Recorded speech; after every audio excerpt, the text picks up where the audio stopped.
Ache mu akwaba ahaya Adom 106.3 anopa no nsia kase ebo yenu anoma sempa so afa bi 94.7 no kwa santimante mu a eye Inshira FM 104.5 ensem hodo ayato yembo ase aboabo no medidi nyina esom se yenkase ebo ye di nka no pai na ensem de obetie bi ene se obawura emarhye bedwamu a Womo agye aswafo abedi eche makomako dumienu atum se wonfiri wonom adwuma ase. Sanso aswafo hwensase ni mododode ensem so se. Committee ya wonom te yeso wonhwehwe eye asrafo enana no kyerem konwa ya womo wola asase ho manso ho nsem no committee ni de ho emuaye aba. Ande so aposifo nso ache womo a wotu anwea na woni tumi krata ne yotu asese womo ho womo nsa aka ne nyina. Fufro bidum ka wenum ho ana me de som wo se kasa ba edi nkai anope na hyede nso se benyansem bi ahye o Facebook ene YouTube wa na se eyayo a wo 5 wono wo ye miame jole miame jole no de atomu ni wanya bi na wahye o Facebook ene YouTube hyede nso se dependable herbal home wo mo na akofa Adom Malakio abedwa so betu malaria se na ho atowo etidi na etete wo waduro ya Adom Malakio Adom natural tonic nsuo mojaduro sonko chese mojaduro a wono mo esoni moja ne so na ma ready ne boma se ebe wotumi tibidi yankasa ya Adom natural tonic Adom natural ma mesta so aha na yesi wo hene pe no mesi he be man kogu ho ni maze kwakasa nyesa na mtiu I can explain match de yenkonko explain bo ahoansa nunum bi na be man nyina so se chire ne fa bo adwuma Adom ne dika capsules ne mesta so be man nunum natural ma mesta no de be hia wo ba ne koye na mayase na wish na ntoba ha de hey bo ho num Adom ne dika capsules ene ne mesta se no pay dependable herbal home na dia badwa so Eco Bank say eye the Pan African Bank bibre mama hodo ni nyina so branches wonum wase enani we charon kaso mo nkwa de betima ma bosia ye hunsi hu no ewo fom wo mo messages ye banya se yetete rofrofo mum de eno am birthday say kakra mo de atof so ama me filie go se to fango papa na fa gu wushen mu anya fango ne de wato every go branches ne do so ene Ghana wo mo ato apeti ba bia me say so do botanical garden a go ba ko hye honum tobi na fa gu wushen mu eno de gu mu a echepa DBS roofing sheet say ne ye fa 2x4 nkuri na so biem enya ho tan control dirty wire fa me fa ho sen kan kabere mo fa losing trusses engu dan so ma wo wi a wo de chance papa obetima ma 20 years warranty Zekala Link Plus no de aka ho bi en chance de bia bi ho long span alox in yope bia no DBS mpani fo mo bi omo abo mu ko mutimi koye free estimate ma ho omo nyo hwe no a kire wo en chance de trusses do a wo de begu dan so ma wo sa nwume koye da ama ene kura mi mu abra mam de kase boy esom wo Ushia mi aya from me. Anochi wa ba. Ajwa sewa. After bushia me fan something chemo no entwa so eba ho. Ma sebedwa no akwa asetena. Asofo be de chema kumako dumienu. Sese de wo mama wonom green card se. Ebra so se sofo be de chedwuma no. Wo mo fato wo ho so no otumi ye no o tai wo mo asofo no achi. Na ebi ayeswafo abedi eche ya wono no obehwe nwumahia ho nsam so mami gift chum ampafo wono se ekura no wa abra mpanifo di ka kwa asesena na se wo mo twentwa wo mo na ase ase do mbese wo mo didi si nchen ansam den so ene de bosomfo yipoma kwam sanso na deputy minister designate ono ba behwe dwadie ani fidudwuma ho nsam so Michael Ochebrefi opanyini ono so wonya ne tie didim deputy attorney general and minister of justice designate no ye Alfred Tuayebo ono se de adwuma no ne nsaka Deputy Minister designate for Tourism, Arts and Culture, Yankasa, Yamak Okrekumante, on the same penny form on a green card. Bright Rekubrebe, by Deputy Minister for Employment and Labor Relations, Mohammed Amin Adams, Deputy Minister for Energy, Stephen Bambim, Jalula, Deputy Minister for Roads and Highways, and so Thomas Mbomba, and so Deputy Minister for Foreign Affairs, Abdullali Abanga, Deputy Minister for Works and Housing, Herbert Krampa, Deputy Minister for Trade and Industry, Fatima Abubakar, Deputy Minister for Information, Mahama Asef Husseini, Deputy Minister for Health. Na wabra empanifo nyina dibre panifo toto wo mo anu nyina wie no de sa dibre na ama wo mo no na mrase bedwam acha mehenem wo monyamfo Urban Kingsford Sumana Backben de afutu wo mo na wo bo wo mo abaso ama wo tiri nkwa se wo mo anya dibre ti se na emom wo se dodo na wo no ye mrase bedwafo ya wase anya sa dibre se so afo be de akyi no e mo nka se soafo no ye de ti mrase be adwuma no ye gyato sa so ye ne frɛ wo akoye wadwuma mrase be dwa so hia wo a bra ne be ye wadwuma. I want to congratulate all the deputy ministers who have so distinguished themselves as to receive unanimous approval of the House. I want to emphasize that, particularly those who are members of Parliament, that your primary duty is to this House. It's not to His Excellency the President. That is your secondary duty. Your primary duty is a representative of your constituents. That's what they voted for you to do. His Excellency has just given you additional responsibility. And so wherever you are, this House will continue to follow you and treat you as a member of Parliament. I'm sure you are all guided by history, and you know those who decide to abandon this primary duty and rather focus on the secondary duty. At the next call to the bar, look at the records and then you advise yourself properly. Wey amrashe bedwam achiamehene Urimunyamfo Alban Kingsford Sumana Bagben na yemfri hɔ no mo na yenkonsem foforo emu so afo ya wono no hwensa ase ni mu adodode ensam so Urimunyamfo Samuel Abu Jinapo opanyine de nsam atudwa no wo kyesem abadwako ya wono mo pa wo se wonhwe manso ne asase ho mentime ho ase ya ma ne ho so da o my Ghana asrafo wono mo mpanimfo ntem ene la nanano matra nkonwa entem fa asase bia eda chaado na anu ada maburu ne konam so ye kyere ya ene kakra kwa wo mo widie mu onom opanyine de atudwa wo kyesem empanimfo pa abadwako se wono mo ntena asem ne so na wonti afa anu ni nyina wono mo nsem a woka na hu mwaye ne wonfamra wo se committee ne tena se wie yenom emwaye ya wo mo anya no wonom de baba betudwa na wo kyerem se Onimunyamfo Benito Owusu bio ya wono no yeso afa be de akyi obehwe nsase enimu adodode ho nsam so wono na sese report ni kuta no abosom ya wieye wo de baba betudwa osofo yi nsem ya no a na wo abro kopie mo mrase bedwafie na mrase bedwani yo gire mo manfo ye word lad ade koptopon rita na Audele Sowa ebusa no sa ensem yi. The committee is done with its work and is preparing its report for the consideration of government. Mr. Speaker, I should happily inform the House that even though this matter is yet to be resolved, the two parties, namely the La Traditional Council and the Ghana Armed Forces, have exhibited a high level of cooperation, constructiveness, and seem to be engaging in good faith. It is my expectation that the committee will submit its report by the end of this month, June 2021, and hopefully out of which we should be able to resolve conclusively all the long-standing issues in controversy. Whatever decision government will eventually come to ought to be motivated by the law, the established facts, and should be capable of standing rigorous scrutiny. Thank you, Mr. Speaker. Enwachi no Samuel Abu Jinapo esan etire mu se lanana no matra nkonwa no mo keka se wabra ya ba beto aba no na Ghana mampanyini eye sense asene bi wo no mo wagemu amomo nti won kofa eno ne nam so a wo mo ekwatisi nsase ne so na Samuel Abu Jinapo se sansem no de won hyeda animu na wonyini se enokre se Ghana mampanyini jansase bi amomo se de mpanifo ne ka no. The records I have perused does not support the conclusion or the assertion that government handed over the land to the La Traditional Council. That did not happen. There were negotiations and engagement, as is the case now, between the government through the then Ministry of Lands and Natural Resources under the Honorable Asuma Chiremi and the La Traditional Council. The discussions were never consummated. No agreements were reached. I think there were some preliminary understandings, but that never materialized. Mr. Speaker, let me conclude on that point by stating that, pursuant to the provisions of our Constitution, you cannot part with public land without the express approval of the President. So the transaction which took place, whatever transaction it was, whatever agreements there were, with the greatest of respect, it couldn't have passed until such a time that the President exercised his power as a trustee of public lands in approving them.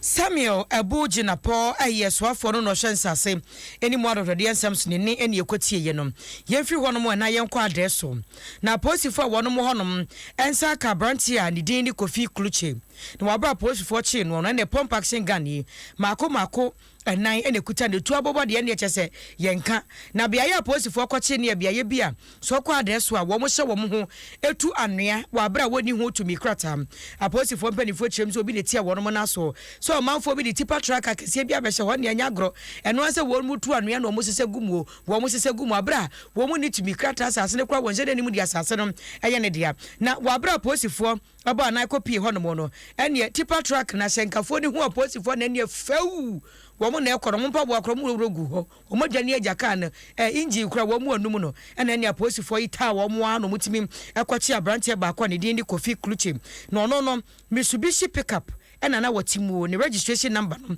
eye GE 7191-19 na eno no na aposifo toto na no busa no se etuo no ekutekuta no wonya no he an wo se adwumakuo bi efre no se Sametide se adwumakuo no mo no wo mo sisi adan ne ade ena wo mo sa so tu anoa wo mo na ma no sa tuo no ntise de aposifo so ne pachi ade na kwatwiri mu a wo twen se brebe so na kwakogina semdibia etuo no so akwakodi aposifo nsem wasem ko procession a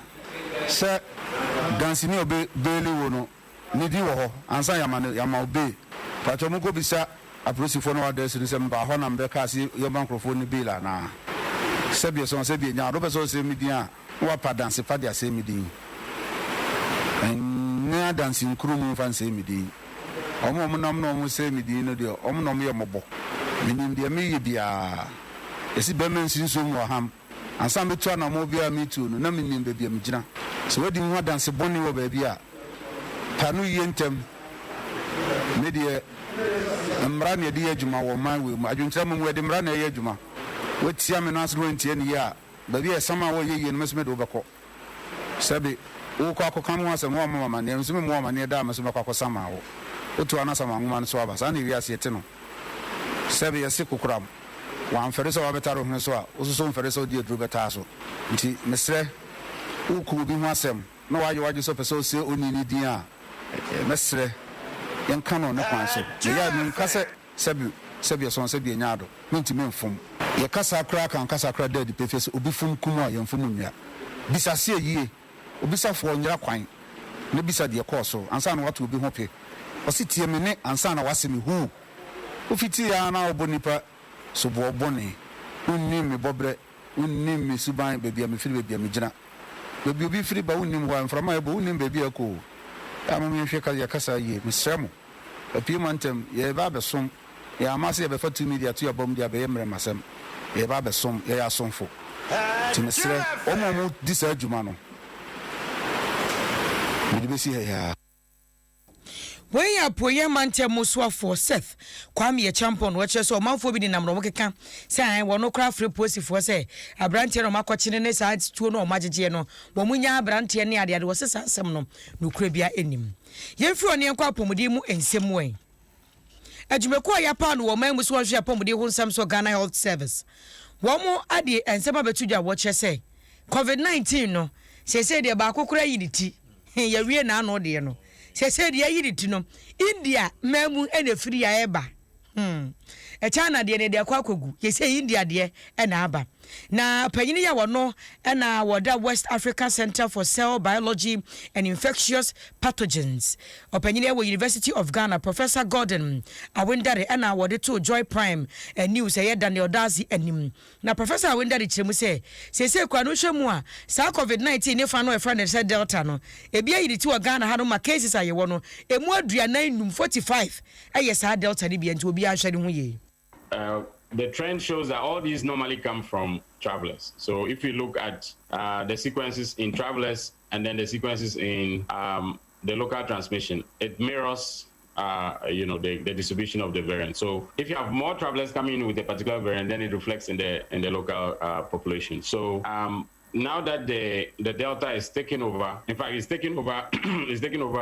the UK. Is now the most prevalent in the UK, and it's taking over most of East Africa. So it's just a matter of time before it'll come here in large quantities. So we have a few here, but it's going to increase. If we don't take the steps that Michael talked about, we have to go back to being serious about, the protocols, and also tightening the screening at the airport and the mandatory quarantine.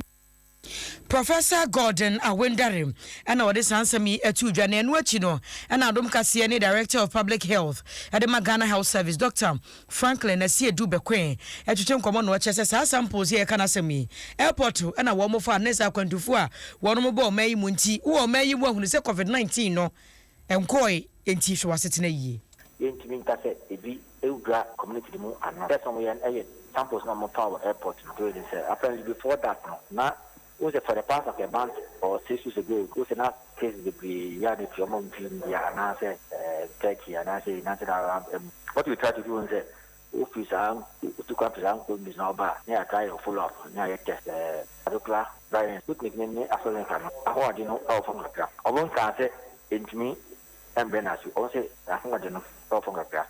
to compare size up. That is the way to say, yeah, as we into cry. It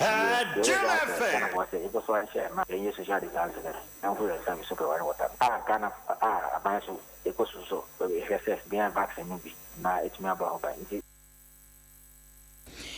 Any Director of Public Health at the Ghana Health Service, Dr. Franklin Asie Dubekwe. Now, you're free one money and consent for MWay. What for such a boating? Na wo yen senchire ni o my Ghana de oboni din